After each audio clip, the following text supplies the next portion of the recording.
What if you finally got a new web design client, but after you put days of work into the project, they say, it's not really what I had in mind, or I don't really like this, it doesn't feel quite right.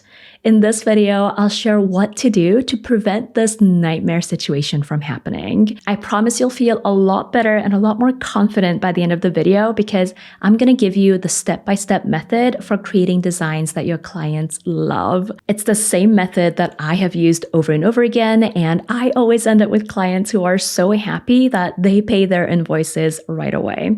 The fifth and last step is a little controversial, but I think it's really important, especially if you work with small businesses or personal brands. Towards the end of the video, I'll also share what to do if your clients still want to make changes so that you can handle that revision process without any drama. Hey, I'm Danbee. I'm a web design mentor based in Switzerland, and I help web designers build profitable and inclusive businesses without overworking. If you want to get started with my programs for free, head over to danbeeshin.com/training. Step 1 is making sure that your design supports the goal of the website.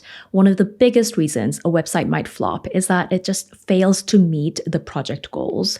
The website might look pretty and polished, but if it doesn't help move the business forward, then it's not doing its job. You can avoid this by asking your client the right questions during onboarding. Questions like, what's the biggest focus in your business for the next 6 to 12 months? Why do you want this new website? What will it help you accomplish in your business? Then you can use those answers to guide your design decisions. Here are some examples. If your client's goal is to grow their email list, then you'll want to use a layout that highlights their sign-up page. If they use a lead magnet like a free guide, quiz, or training, you might create additional graphics like mockups and other visual elements to draw attention to it throughout the website. If the goal is to book more public speaking opportunities, then the website should have a clear speaking page that's easy to find, with a logo wall to show social proof, a downloadable press kit, and an obvious way to get in touch. If the goal is to attract more international clients, you might use images that reflect a diverse audience and keep the navigation extra simple and intuitive because not everyone is used to the same way of presenting information. Getting clear on the goal of the website and making design decisions that support that goal is one of the surest ways to create a website that your client loves. Step 2 is to match the website to the brand. One of my favorite compliments to get from a client is when they tell me that the website truly feels like them. Even if a website is absolutely beautiful, if it doesn't reflect the brand's personality or values, there's going to be a disconnect.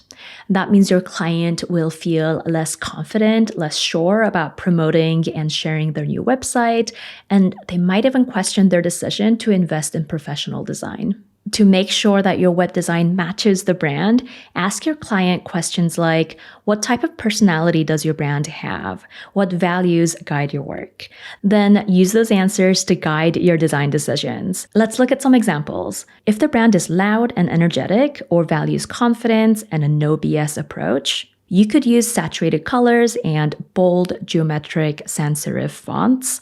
You'd also choose graphic elements with a lot of movement. If the brand is calm and grounded or values kindness and empathy, you might go for soft, muted colors and rounded sans serifs. You might also lean towards organic shapes or imagery inspired by nature. If the brand is friendly and playful or values joy and community, you could try brighter colors, rounded fonts, and kind of doodle-style illustrations. And if the brand is serious and assertive or values transparency and integrity, you might use deeper blues, browns, or greens. Fonts could be modern serifs, and you would probably use very minimalist graphic elements. Obviously, these are just possible directions that you could go in. These are not rules or standards that you have to follow. Use your own judgment and your understanding of color theory, typography, layout, and other design principles to make sure that your website design aligns with your client's brand. That way, you can clearly explain the thinking behind your design decisions. And when your clients understand the why behind what you've created, they're much more likely to love the final result. I have a separate video about how to explain these design decisions while presenting a website to a client. I will link to it here in case you want to check it out. Now that your design reflects your client and their hopes and intentions for their brand, let's talk about something that designers often forget to factor into their work, and that's your client's audience. So step 3 is to shape the audience's emotional experience. When you're designing a website, the most important person to consider isn't your client. It's their favorite customer, their ideal client, the person that they want to sell to. If your website design doesn't resonate with the people that your client is trying to attract, you're not doing your job as a designer. So to avoid making this mistake, ask your client, how do you want your favorite client to feel when they interact with your brand and website? Then use that answer to guide your design decisions. Sound familiar? For example, if your client wants their audience to feel inspired and empowered, which often comes up with coaches, public speakers, and educators, you might lean into vibrant colors and bold sans serif or display fonts and backgrounds with dynamic gradients. If they want people to feel calm and supported, think therapists or health and wellness brands, you could use more muted colors and a minimalist grid-based layout with lots of white space. If they want people to feel welcome and excited, which is often the case for creative makers and artists or event planners, you might try warmer colors and more rounded sans serif fonts and bring in colorful, decorative graphic elements that add a bit of whimsy. If they want people to feel a sense of relief and reassurance, like in legal, finance, or healthcare, you could go for deeper colors and a combination of serifs with modern sans serif fonts. You'd also use clean lines and minimalistic layouts. These are the kinds of decisions that make your client's ideal customers feel like they're in the right place, like this business understands them and this is what they've been looking for. Again, you're using your judgment and your understanding of design principles, but this time you're focusing on creating an emotional experience for the right people. You're helping them feel the way that your client wants them to feel when they're interacting with the website. That emotional connection is what helps turn visitors into subscribers and customers and fans, and your client will recognize that and appreciate it. Step 4 is to align with or stand out from the industry. Every industry has visual norms, and that means people tend to expect a certain vibe from a business based on the work that they do. As the designer, you can choose to follow those norms or create something surprising, but it's important to make that decision intentionally and while taking your client's business, brand, and audience into consideration. Otherwise, you could end up sending the wrong message and confuse your client's audience.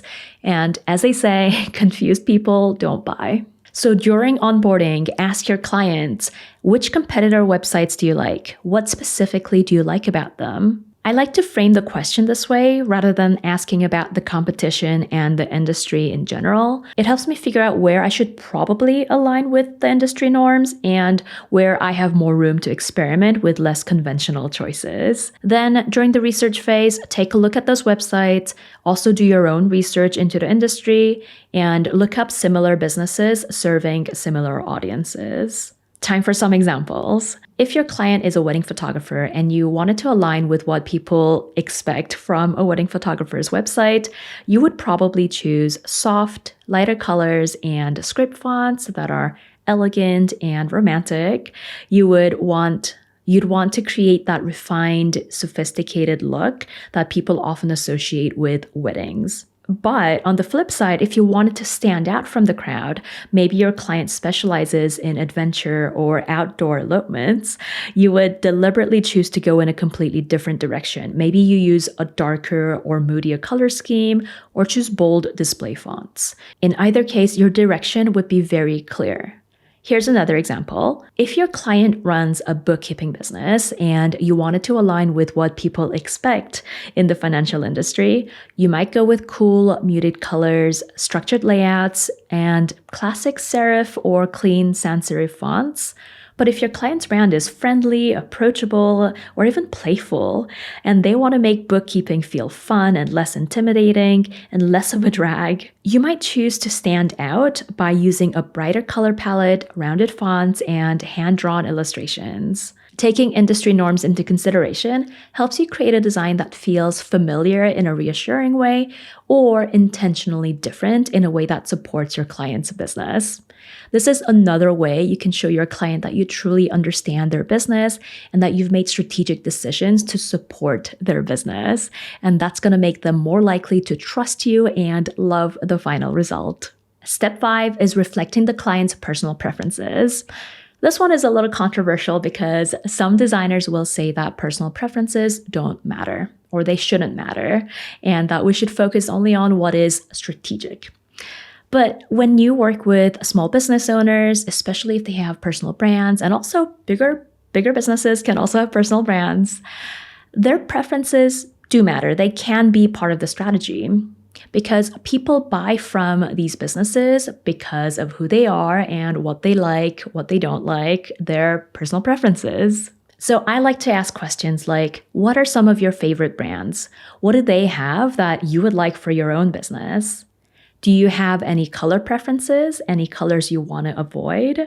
Why? There will always be a way to incorporate these elements and also support their business goals at the same time. One example I'll always remember is a client who's a business coach whose signature color was red. And she wanted to avoid the color green because that combination just reminded her too much of Christmas, which is fair.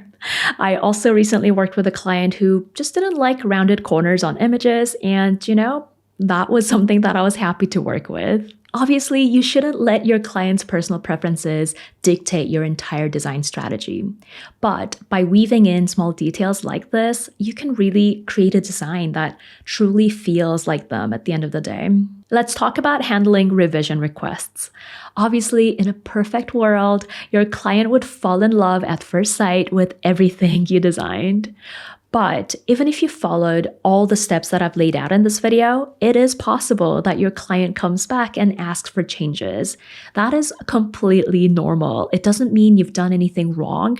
This is just a regular part of the design process. The important thing to focus on isn't getting 0 revision requests. It's responding to them professionally in a way that protects your peace while delivering high-quality work that serves your client. So here are my pro tips for doing just that. 1, tell them how to give you feedback. When you deliver your designs, include clear guidelines for providing feedback. For example, I ask my clients to share their feedback in writing and in bullet point form, and to connect each point to the website goals, the brand, or their audience to help me understand their requests better. 2, ask for clarification. If there's anything that is not clear, don't guess or make assumptions. Ask clarifying questions.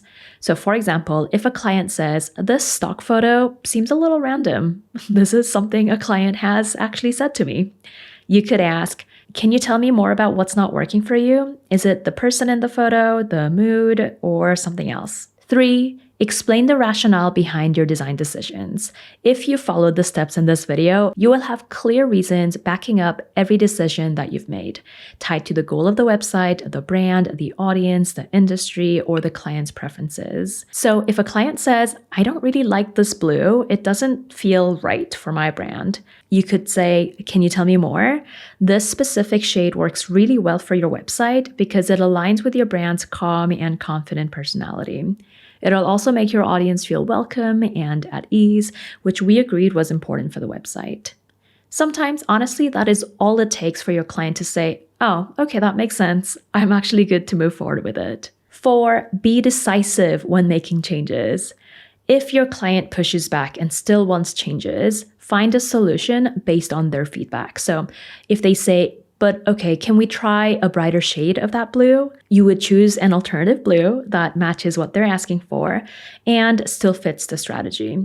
What you want to avoid here is giving them options. You make the decision, you make the changes, and then you move on. 5. Handle multiple requests in one go. If your client has multiple requests, clarify everything first, explain your thought process, have the conversation, and then make all the updates in one round. This keeps things running smoothly and efficiently. So what I mean is avoid doing this. Tackling one comment at a time, making one change, and then going back and discussing the next one, because this kind of back and forth can drag out the project. It also allows new requests to sneak onto the list, and this can quickly lead to delays and scope creep. Final tip number 6, ask for a final sign-off. Once the changes are made, remember you're making them all in one go, let your client know that the final version of the website is ready and ask for their sign-off. This is important because it marks a clear milestone in the project and it confirms that the client is happy with the design and agrees that this step is complete, that you can move on. If they have additional requests and aren't ready to sign off yet, you'll have a clear way of treating this as a second round of revisions. Especially if your contract includes a set number of revision rounds, this is obviously really important. I don't personally have that in my contract, but if the client comes back with more change requests, I'll often say something like, to make sure that we stick to our project plan and launch the website on time, I want to confirm that these are your final comments. I want to be sure we're not missing anything at this point because after this round of revisions, we won't have time for any more. Revision requests are not a bad thing, and they don't have to be stressful. And they do become easier to handle when your design decisions are grounded in clear strategy. And I promise it also gets easier with every client project. I know it's easier said than done, but I hope you start seeing revisions as an opportunity to refine your work and deliver a website that your client truly, truly loves. So now you know how to create websites that your clients love, but unfortunately, that is not enough to build a consistent stream of clients. I know. So in my next video, I'll show you how to create a client experience that does lead to consistent clients. This is how I went from always scrambling for new clients to getting booked out 3 to 4 months in advance. Click on the video showing up on the screen, and I'll see you there.